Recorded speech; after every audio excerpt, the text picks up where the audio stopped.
The attack was timed to start at 6:10 on the morning of the 17th of December. There was no preliminary artillery bombardment.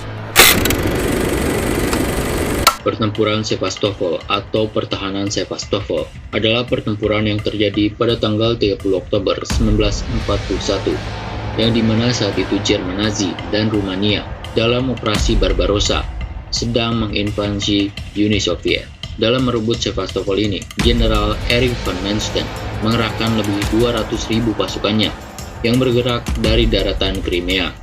Jadi, bagaimanakah sejarahnya? Setelah pesan-pesan berikut ini.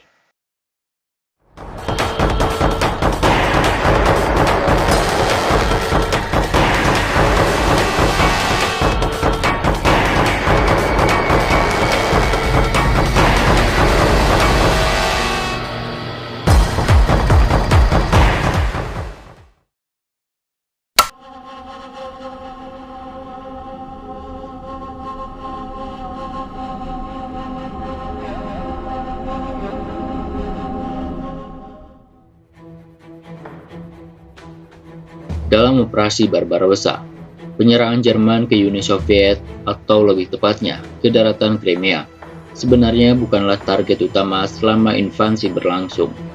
Namun 3 minggu setelah invasi, pada tanggal 13 Juli 1941, sumber minyak utama Jerman di Ploesti, Rumania, diserang oleh pesawat-pesawat milik Armada Laut Hitam Soviet yang berpangkalan di Crimea. Mulai saat itulah Crimea menjadi perhatian Hitler. Pada tanggal 12 Juli 1941, Hitler mengeluarkan perintah nomor 33 yang memberikan prioritas kepada Satuan Darat Selatan pimpinan Jenderal Field Marshal Gerd von Rundstedt untuk beroperasi di Ukraina, dan Hitler memerintahkan agar Crimea dikuasai secepatnya. Pangkalan-pangkalan udara yang berbasis di Simferopol menjadi sasaran utama agar pesawat-pesawat pengebom Soviet berhenti menyerang kilang-kilang minyak di Rumania. Serangan tersebut dilakukan melalui satu-satunya jalan darat menuju semenanjung Crimea, yaitu Perekop. Pasukan utama dari Satuan Darat Selatan ini adalah Angkatan Darat ke-11 pimpinan Jenderal Erich von Manstein. Namun, ternyata sampai akhir tahun 1941, semenanjung Crimea belum juga bisa dikuasai oleh pasukan Jerman. Sampai akhirnya, pada tanggal 26 Desember 1941, Jerman mendaratkan pasukannya di daerah Kertech, yaitu di ujung paling timur semenanjung Crimea. Sementara di sisi Jerman, Letnan Jenderal Hans Graf von Sponeck, yaitu Komandan Divisi Infanteri ke-22 Jerman, meminta izin untuk mundur dari pertempuran karena bahaya terkepung dari dua arah.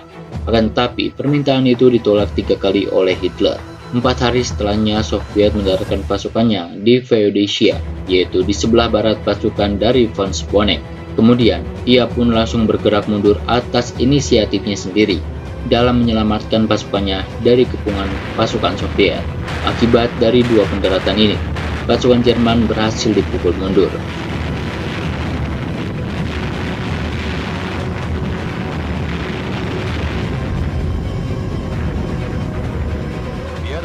As always, it is the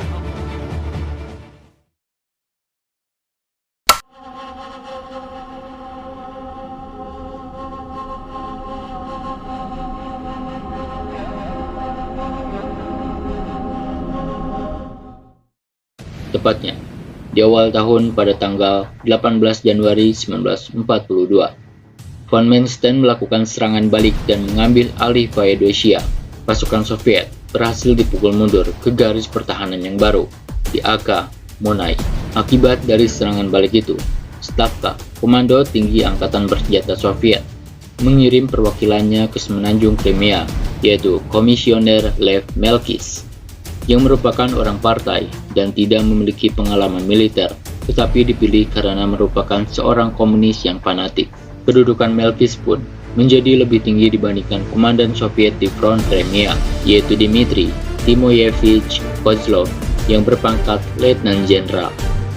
Komando Tinggi Angkatan Bersenjata Jerman menyatakan bahwa Kertich harus segera diambil alih. Tentu hal ini jelas dilakukan karena 2 alasan. Pertama, agar Jerman dapat fokus ofensifnya ke Sevastopol bagian timur.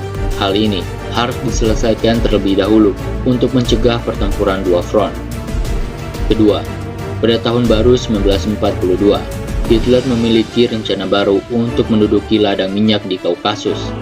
Akan tetapi, operasi ini tidak bisa dilaksanakan apabila pasukan Soviet di wilayah Crimea belum dihancurkan, karena bagian selatan pasukan Jerman akan berbahaya jika diserang.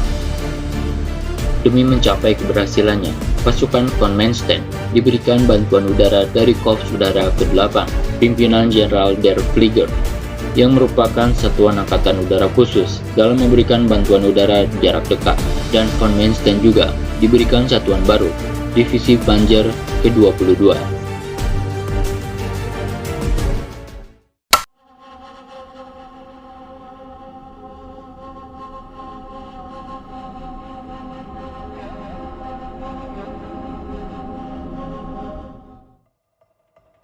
Operasi yang akan dilaksanakan pada 8 Mei 1942 ini diberi nama Operasi Trefenjäger.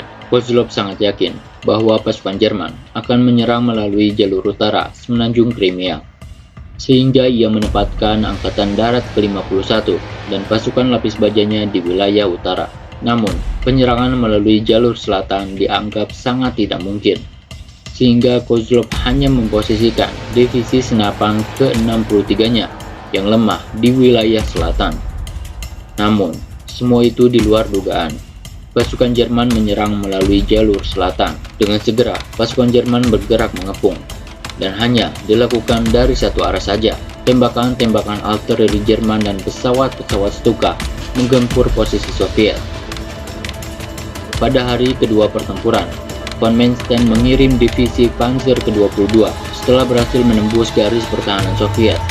Panzer-panzer Jerman bergerak ke utara untuk mengepung Angkatan Darat ke-47 Soviet. Akibat dari serangan ini, Meklis dan Kozlov meminta izin kepada Stalin untuk mundur ke garis pertahanan yang baru, dan permintaan itu pun diizinkan. Gerakan mundur ini dilakukan Soviet di sepanjang garis pantai utara yang menghadap Laut Azov. Di belakangnya, pasukan Jerman mengikuti. Jerman berhasil memasuki kota Kerch, yang memukul mundur pasukan Soviet yang selamat. Kejadian ini pun menyerupai Dunkirk. Pasukan Soviet tidak memiliki pilihan selain meninggalkan Crimea melalui jalur laut. Karena itulah, segala kapal dan rakit yang tersedia digunakan untuk mengevakuasi pasukan yang selamat ke Teluk Taman 10 km di sebelah timur. Dari pertempuran itulah, sekitar 120.000 pasukan Soviet berhasil lolos. Namun lebih banyak lagi yang tidak, karena kurangnya jumlah perahu dan rakit yang tersedia. Di akhir operasi, pada tanggal 18 Mei 1942, pasukan Soviet telah menderita 176.000 pasukan tewas, 400.000 pesawat, 347 tank, dan 4.000 pucuk senjata, atau sekitar 63% korban dari pasukan Soviet di front Crimea. Sedangkan Jerman hanya menderita 5% dari Angkatan Darat ke-11. Setelah itu, jabatan Meklis diturunkan dan dipindahkan ke pos yang baru. Pangkat Kozlov diturunkan satu dari Letnan Jenderal menjadi Mayor Jenderal. Keberhasilan dari operasi Trefenjäger ini merupakan kemenangan gemilang bagi Jerman dan kekalahan telak bagi Soviet. Karena dengan amannya sayap timur semenanjung Crimea, sekarang Jerman dapat melancarkan serangannya yang berfokus ke Sevastopol di sebelah barat daya. Demikian pula dengan namanya sayap selatan, Satuan Darat Selatan dapat melancarkan serangannya ke daratan Kaukasus. Bagaimana menurut kalian tentang pengepungan atau penyerangan Sevastopol ini? Silahkan komen di bawah. Jangan lupa untuk like, komen, dan subscribe. Saya Detektif Sejarah cabut dulu.